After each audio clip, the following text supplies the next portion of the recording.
ان سے فون پہ بات کریں کہ کیا آپ نے رو سے فنڈنگ لی تھی, وہ چھپ کے کیوں بیٹھے ہوئے. تو پھر میں اس کے بعد جاوید ہاشمی صاحب کو لائن میں لے لوں گا تو کہیں گے آپ نے ایسے ایسے مدد بات دی تھی. یہ ہے کہ ایک دیکھا جاتا ہے کہ کون سی جماعت ہے کس کے بارے میں بات کر رہی ہے. تحریک انصاف کراچی سے شروع ہوتی ہے سلمان صاحب, اور کشمیر پہ جا کے ختم ہوتی ہے. وہ جماعت نہیں ہے جو کراچی کے اندر صرف ہڑتالیں کراتی ہے اور صرف بدماشیاں کرتی ہے. تو جناب اعلیٰ, اگر آپ کا بہت شوق ہے ہمیں ڈی سیٹ کرنے کا تو اپنا شوق پورا کر لیں, ان خوابوں کی دنیا میں نہ رہیں, اس کے بعد بھی دیکھ لیے گا کیا ان ہوگا. کا شوق چھوڑیں, مجھے بتائیں جن اعلیٰ معاشروں کی عمران خان صاحب ہمیں مثالیں دیتے ہیں, اس معاشرے میں کبھی یہ کام ہوا ہوتا کہ ایک کمیشن بنا ہوتا ہے اتنی جد و جہد کے بعد, جس پر آپ نے پورے بھرپور اعتماد کا اظہار کیا ہوتا, اسمبلی کو آپ نے گالیاں نکالی ہوتی, اس کے بعد ان معاشروں میں کوئی تصور کرتا ہے کہ انہیں اسمبلی میں جا کے بیٹھیں گے؟ دیکھیں بات یہ ہے کہ ہم تو چاہتے ہی نہیں تھے اسمبلیوں کے اندر بیٹھے, لیکن ہمیں پابند کیا گیا, ہمارے ساتھ ایگریمنٹ کیا گیا. آپ مجھے جواب دیں کاشف, جو 6,802 پولنگ بیس کے بارے میں بات ہو رہی جو مسنگ ہے, اس کے علاوہ 687 پولنگ بیس, 20,000 فارمز کے بارے میں بات کریں. اصل میں مسئلہ یہ ہے ایم کیو ایم کے ساتھ سب سے بڑا کہ سیکنڈ بینیفیشری سب سے زیادہ کون ہے. آپ اچھی طرح جانتے ہیں کہ ایم کیو ایم کی سیاست کیا ہے, کراچی میں ایم کیو ایم کیا سیاست کرتی ہے, کس طریقے سے الیکشن جیت کر یہ پارٹی آتی ہے. تو لہٰذا اگر یہ فضل الرحمان گروپ کا اگر کوئی شخص یہاں پہ بیٹھا ہوتا, اگر وہ مجھ سے بات کر رہا تو ان کو میں جواب بھی دیتا. ان کو میں کیا جواب دوں گا؟ ان کے اپنے حالات دیکھیں, ان کے اوپر کون سی ایجنسی ہے جس نے ان کے اوپر بلیم نہیں لگایا ہے. کیا وجہ ہے کہ پاکستان کی ہر سیاسی جماعت انہی کے خلاف بات یہ اسمبلی ابھی جاری ہے یا نہیں ہے؟ اور یہ آتے ہیں, نہیں سنیں, یہ بات کرتے ہیں تحریک انصاف کے بارے میں. جناب آپ کو اور ہمارا تو کوئی کمپیریزن ہی نہیں ہے. آپ کہاں سے تحریک انصاف کے بارے میں بات کرتے ہیں؟ مجھے یہ بتا دیں, یہ اسمبلی جعلی اور چور اچکوں لٹیروں اور ڈکیتوں کی اسمبلی ہے؟ جناب آپ سارا دن بیٹھ کے کن کے اوپر تبصرہ کرتے ہیں؟ سندھ کی حکومت کے بارے میں کیا باتیں ہوتی ہیں؟ کیا سارا دن کرپشن کے بارے میں بات نہیں ہوتی ہے؟ کیا سارا دن ٹی وی پہ بیٹھ کے ٹیررزم کے بارے میں کیا باتیں نہیں ہوتی ہیں؟ آپ مجھے بتائیں کیا نون لیگ کی کرپشن کے بارے میں بات نہیں ہوتی؟ کیا میٹرو کے بارے میں بات نہیں ہوتی؟ بالکل کرپٹ آپ کہیں گے, اور کیا کہیں گے آپ ان کو؟ اور یہ جعلی اسمبلی ہے. جعلی اسمبلی تو آپ کو یہ جو جوڈیشل کمیشن کا جو ریزلٹ آیا ہے, جو کچھ کنکلوژن آیا ہے, جو ای سی بی کے بارے میں کہا گیا ہے, تو کیا اسمبلی جعلی ہے؟ کاشف آپ مجھے بتائیں نا, آئی ایم سوری وسیم, آپ فیصلہ کریں نا, آپ فیصلہ آپ بتائیں نا بھائی, میں نے کیا فیصلہ کرنا ہے؟ ہم نے تو آپ کو بتا دیا, فیصلہ تو مانتے نہیں کسی کا, آپ بتائیں. 126 دن تک جو بولتے رہے آج بھی وہی کہیں گے. یعنی اسمبلی جعلی ہے, اس میں سارے چور ڈکیت سوائے ان 25-26 لوگوں کے جو آپ کے ہیں, اور الیکشن بھی جعلی ہوا, سب دھاندلی جیتے سوائے ان کچھ لوگوں کے جو آپ کے جیتے. یہ کون سی لاجک ہے؟ دیکھیں میں بہت ایک سمپل بات آپ سے کروں گا. جو ریزلٹ سامنے آیا ہے اس جوڈیشل کمیشن کا, اس کے بارے میں آپ دیکھیں نا, الیکشنز کا کیا ریزلٹ آیا ہے. جو ریزلٹ ایک طرف نون لیگ کے لیے آیا وہ الگ آیا, باقی جو ای سی بی کے بارے میں جو کچھ کہا جوڈیشل کمیشن نے, کیا آپ اسے ایکسپیکٹ کر سکتے ہیں؟ آپ کے اراکین کے علاوہ سب دھاندلی جیتے ہیں. نہیں دیکھیں, ہم تو نہیں کہہ رہے کہ سارا سب کے بارے میں بات نہیں کریں, لیکن اگر میجورٹی آپ دیکھیں جو ریزلٹ آ رہا ہے تو اس میں چینج ہوگی, کیا آئے گا؟ اچھا چلیں, یہ بھی جوڈیشل کمیشن کی رپورٹ کے برخلاف ہے جو بات کر رہے ہیں. ایک بات اور میں ایڈ کروں گا کہ دیکھیں ان کو ہم چیلنج کرتے ہیں, اگر ان کو شوق ہے ڈی سیٹ کرنے کا تو ضرور کریں ڈی سیٹ. اس کے بعد اگر آپ معاملات سنبھال سکیں پورے ملک کے اندر تو پھر وہ بھی ہم دیکھ لیتے ہیں. اپنا شوق پورا کریں نا. دھمکی دے رہے ہیں آپ؟ دھمکی سمجھیں آپ, دھمکی سمجھ لیں, دھمکی سمجھیں بھائی. سلمان صاحب اور سلمان صاحب نہیں, سلمان صاحب کو تو میں دے ہی نہیں رہا ہوں نا. سلمان صاحب کیا ہے, ایم کیو ایم کیا حیثیت رکھتی ہے؟ ایک جماعت جو نیشنل جماعت ہے. دیکھیں اگر نون لیگ سمجھیں, دیکھیں پیپلز پارٹی کا کیا سٹیٹمنٹ آیا ہے. پیپلز پارٹی نے ای سی پی کے لیے کیا کہا ہے, یہ کہا ہے کہ ان کو ریزائن کرنا چاہیے, ریزگنیشنز لینی چاہیے. پیپلز پارٹی کے سارے سٹیٹمنٹس آپ اسی طرح اتفاق کرتے ہیں؟ دیکھیں Peoples Party right from the Peoples Party بھی ایک چور چکوں کی جماعت ہے, لیکن یہ والا سٹیٹمنٹ بالکل ٹھیک ہے. Peoples Party first day they are seeing کہ الیکشنز جو تھے وہ آر اوز کے تھے. کہا تھا نہیں کہا تھا. اور نون لیگ نے 21 جماعتوں نے کہا تھا, وسیم 21 جماعتوں نے پاکستان کی. چلو وہ الیکشنز 2013 کے ہوئے ہیں وہ, لیکن جوڈیشل کمیشن آپ کے کہنے بنا تھا اور اس رپورٹ میں لکھا ہے. میں اس پہ آتا ہوں دوبارہ, میں ذرا ایک سلیم بخاری صاحب بہت دیر سے. بخاری صاحب, آپ کے خیال میں اس وقت جو پی ٹی آئی کو ڈی سیٹ کرنے کی حامی جماعتیں ہیں وہ ایک نیا سیاسی محاذ کھول رہی ہیں اور ایسا کرنے کی ضرورت نہیں ہے, یا آپ کے خیال میں بالکل آئین اور قانون کی بات ہو رہی ہے؟ دیکھیں پہلی بات تو یہ ہے کہ تھوڑا سا تاریخ کو ریکال کر لیتے ہیں. جو کچھ دھرنوں کے دوران کنٹینر پر سے ان دونوں جماعتوں کے بارے میں کہا گیا تھا, اور ہر ایک شخص نے کہا تھا, جو گالی ان کو دی گئی تھی ان کے پاس بھی ایک موقع ہاتھ آیا اس کا بدلہ لینے کا بادامی. اور میں آپ کو یقین دلا رہا ہوں کہ کوئی چھوڑنے والا نہیں ہے, اس کے اوپر کوئی صلح نہیں ہونے جا رہی.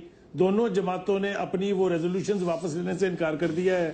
پرائم منسٹر نے 4 رکنی ایک کمیٹی بنا دی ہے جو ان کو منانے کا فریضہ انجام دے گی. لیکن میں آپ کو یقین دلا رہا ہوں کہ یہ ماننے والے کوئی نہیں، اور یہ گند ابھی آگے بڑھے گا. ایک بات تو یہ. دوسری بات یہ ہے کہ تحریک انصاف کے میرے ساتھی بیٹھے ہوئے ہیں، ان کو بھی اس بات کا خیال ضرور رکھنا چاہیے کہ اسی اسمبلی کے بارے میں جو زبان استعمال کی گئی تھی، اس کے بعد morality کا تقاضا یہ ہے، نارمز کا تقاضا یہ ہے کہ آپ اس کا حصہ بننے کی خواہش ہی نہ کریں. تیسری بات جو میں عرض کرنا چاہتا ہوں وہ یہ ہے کہ اسمبلی کے اسپیکر نے جتنی تاخیر کی ان استعفوں کو منظور کرنے کے لیے، ہی از آلسو ایکولی گلٹی، اور اس کے خلاف ریفرنس جانا چاہیے. کیونکہ جو بات ہمارے سامنے آج ہے وہ یہ کہ جب ضرورت پڑے تو کسی چیز کا انکار کر دیں، جب آپ کو پھر دوبارہ ضرورت کسی اور طرح سے پڑے تو پھر اسی چیز کے اوپر اپنا حق جتائیں. یہ نارمز نہیں ہونے چاہیے. ان کو یہ یاد ہونا چاہیے. الٹیمیٹلی آپ کے خیال میں ہوگا کیا؟ آپ کے خیال میں الٹیمیٹلی ہوگا کیا؟ پی ٹی آئی ایوان میں رہے گی یا ڈی سیٹ کر دی جائے گی؟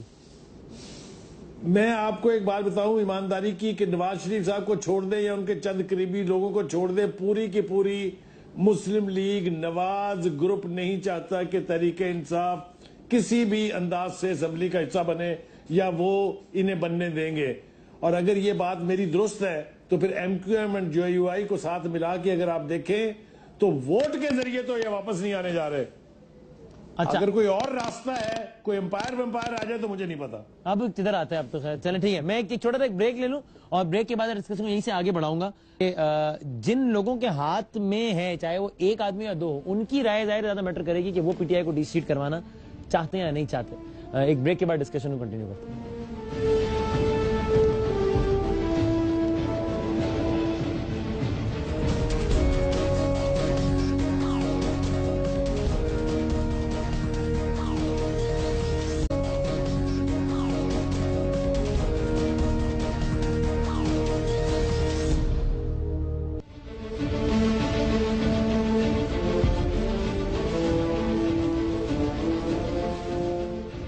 ذرا کنکلوڈ کرتے ہیں اس پروگرام کو. خرم شیر زمان صاحب، اسمبلی میں رہنا نہ رہنا وہ آپ کی چوائس ہے، ٹھیک ہے، لیکن پھر آپ ایک اصول تو طے کر لینا کہ یا تو اسمبلی میں نہیں رہیں گے یا پھر وہ کام نہیں کریں گے جس کے بعد خواجہ آصف صاحب نے وہ کوئی شرم ہوتی کوئی حیا ہوتی والی بات کی تھی کہ اسمبلی میں آ گئے پھر باہر نکل کے اسمبلی کو گالی دی پھر دوبارہ اسمبلی میں آ گئے. تو کوئی ایک کام کیجیے گا کہ یا تو اسمبلی میں نہ رہیں، اسمبلی میں رہ کر پھر یہی کہ ہیں تو سارے چور بس ہم پاک صاحب بیٹھے. کوئی ایک تو چوائس ہونی چاہیے نا.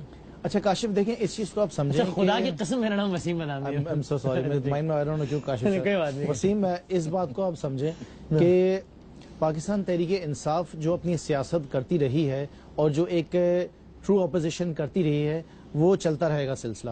فرینڈلی اپوزیشن ہم نے نہیں کرنی ہے. اگر ایک سیاسی جماعت ٹیررزم میں انوالوڈ ہے تو ہم وہ اٹھائیں گے آواز. اگر گورنمنٹ انوالو ہے کرپشن کے اندر تو ہم بالکل بولیں گے. اگر وہ چوری کر رہے ہیں تو ہم اس کو ہم چور بولیں گے، اس کو ہم نیک نہیں بول سکتے. اگر کوئی دہشت گردی کر رہی ہے سیاسی جماعت تو ہم اس کو کہیں گے کہ یہ دہشت گرد ہے. آپ ہم سے یہ چیزیں ایکسپیکٹ نہ کریں کہ ہم ان کو بہت اچھا بولیں گے. یہی چیزیں ہو رہی ہیں. دیکھیں آج تک جو پاکستان میں سیاست چل رہی ہے، جو یہ بیٹھے میں سارے بک مکا کر یہ سب مفاہمت اور اپنی مفادات کی حکومت کر رہے ہیں نا. نہیں ہوگا. دیکھیں آج یہ سارے ساتھ بیٹھے ہیں، اس کا ریزن یہی کہ یہ جانتے ہیں کہ خالی پاکستان تحریک انصاف ہی وہ جماعت ہے جو کہ اپوزیشن. اگر آپ ڈی سیٹ نہیں ہوں گے تو پی ایم ایل نون کی وجہ سے نہیں ہوں گے تو وہ مکمکا نہیں ہوگا. پھر نہیں دیکھیں اگر نون لیگ کو بھی شوق ہے، اگر ایم کیو ایم کو شوق ہے تو اپنا شوق پورا کریں. ہم نے تو آپ سے کہا ہماری کوئی فرق نہیں پڑنے والا ہے. جی سلمان صاحب، میں نے بھی ایک امپورٹنٹ سوال بھی کرنا ہے، اپنا پوائنٹ میک کر لیں پہلے اور وائنڈ اپ کرتے ہیں. اور ساتھ ساتھ یہ بھی بتا دیں، ایک سوال میں بھی یہ بھی کروں گا، یہ بھی بتا دیں کہ جو آپ کے ممبرز ان اسمبلی میں نہیں آ رہے ہیں ان کے بارے میں کیا سوچ رہے ہیں؟ معلوم ہے کہ انہوں نے اسپیکر کو چھٹی کی ریپیٹیشن ہو رہا ہے. وسیم یہ معلوم کریں گے نا، یہ تو یہ بتائیں گے انہوں نے کیا کیا. جی سلمان صاحب تحمل سے سنیے، آپ امید کروں گا تحمل سے سنیں گے. دیکھیں 126 دن کا دھرنا ہوا. جوڈیشل کمیشن تو 13 اگست 2014 کو ہی بننے جا رہا تھا. 126 دن کے دھرنے کے بعد کیا نکلا جوڈیشل کمیشن کا بیبی. اس کے بعد 2 سال تک ایک ہجانی کیفیت پورے ملک میں برپا رکھی گئی. اس کا فائدہ کیا ہوا؟ 200 ارب روپے کا جو ہے نقصان ہوا ملک پاکستان کو. یہاں امن و امان کے مسائل پیدا ہوئے. یہاں پہ چائنیز صدر کا دورہ کینسل ہوا. یہاں پہ جو ہے وہ کنٹینر سے بدتمیزی کا کلچر انٹروڈیوس کرایا گیا. ہڑتالیں ہو رہی ہیں، اس کے نقصان کے بارے میں نہیں بتائیں گے سلمان صاحب آپ؟ جس طریقے سے شہر کو بند کرا کے جس طریقے سے شہر کو بند کرا کے ہڑتالیں کیا ہوگا؟ وسیم بھائی اگر ڈیکورم برقرار رکھ لیں تو پلیز. اس لیے تو میں نے کہا تھا کسی رکن قومی اسمبلی کو بلا لیتے تاکہ میرا لیول ہو جاتا. میرا لیول نہیں ہے ان کے ساتھ. آپ کا لیول ہو بھی نہیں سکتا کبھی ہمارے ساتھ. اچھا زمین اور آسمان کا اب فرق ہے. دیکھیں بات سنیں. سنائیں تم بھی تو وہی ہو جس نے سنائیں. سینئر اسمبلی سے استعفیٰ دیا تھا اپنے لیڈر کے کہنے پہ. کیوں نہیں اسمبلی میں کھڑے ہو کے کہتے کہ جی میرا استعفیٰ قبول کرو. اچھا بات مجھے ایشوز پہ بات کرنے تھے. مجھے